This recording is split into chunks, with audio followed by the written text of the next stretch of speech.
It's kind of amazing to me when we try to do something that's innovative and creative, and some people who were not at this meeting, who have never been briefed on the meeting, seem to want to criticize it, yet offer no solution or an alternative to this. So I don't, maybe it's just being in Chicago. Maybe it's doing something new, but I think it's important that we try new and innovative techniques. And this is new for Chicago, but it's not new for the United States. This technique of meeting with gang leaders, sitting down and talking to them, explaining to them, and I got to be clear, this was not a dialogue with them, it was a monologue.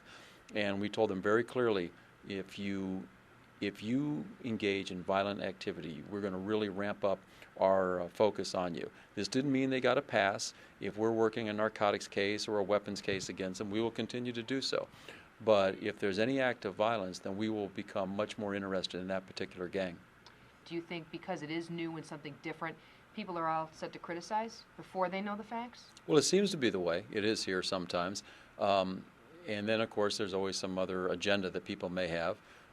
Some people want headlines. We try to find solutions. As I mentioned earlier, this is a tried and proven method in other cities. I think Cincinnati had a 40% reduction in homicides when they instituted this. Other cities, Boston, have had successes in this. High Point, North Carolina, had successes in this.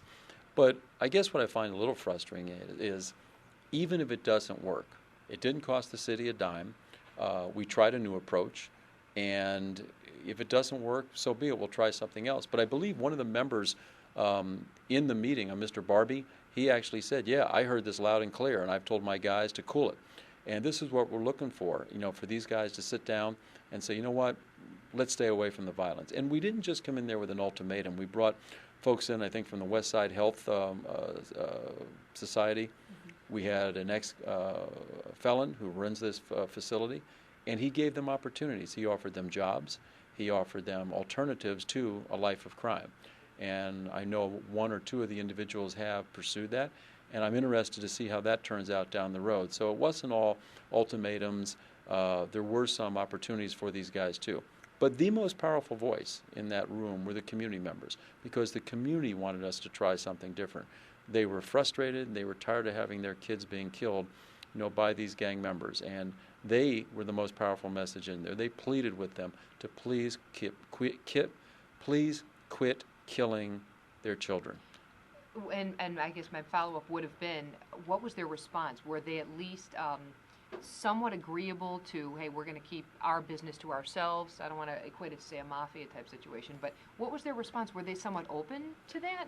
They were angry that we were going to hold a group accountable, and that was actually the focus we wanted to make, that actions of a group would be held accountable and that the group would be responsible. I think if you have an organization and you can clearly show the person who leads that organization that if certain things happen, these things will happen to you. And I know there's been a lot of discussion, well, there are no leaders of gangs anymore. Larry Hoover's not there, Jeff Ford's not there. But these were faction leaders. If we have 5 or 6 people, one of us is going to evolve to be the leader. And to say that there's no control is, to me, is pretty ridiculous. There's so much money involved in the drug trade that there has to be someone calling the shots on this. So to say that these individuals, there is no control, gangs, kind of operate independently, you can't have a group of 5, 6, 7, or 8 people without someone calling the shots. And we called in people who we knew were calling the shots. Were you satisfied with their response, and will you meet with them again? Well, we're definitely will meet with them again. This is not a one-time process. This is something that we have to build upon. In many of the cities, they didn't start to see really any impact until after the 3rd meeting or so. So we will certainly reach out for them again, re-emphasize our message to them, re-emphasize the alternative opportunities they may have if they choose to get out of the gang life. But this is something that kind of takes a lot of follow-up, and we will certainly do that. Again, all the federal agencies, all the prosecutors, both state and federal, are behind us on this. The community's behind us on this. If you think of it this way, for many, many years, the United States Attorney's Office has been using Project Safe Neighborhoods to target an individual. Someone's released from prison, he's on parole, they go in and they talk to him. They said, if you don't change your lifestyle, this is going to happen to you the next time. And they also offer alternatives. Usually some placement program is there for that individual. All this is that program beefed up toward a group. So we've had success in Project Safe Neighborhood. We're hoping we have success in this. But I think it's really important for us to always look for new and innovative ways of doing things. There's too many people getting hurt on the streets of Chicago. There's been too many young people who have been buried, and as I have an obligation to act now. I hear a lot of solutions all the time. Well, we need more police officers. That's great, but it will take at least 6 months to train a police officer. It And takes money. a background investigation, and it takes money. And we don't have the opportunity to wait for 6 months to a year to have more police officers. So we have to look for creative solutions now.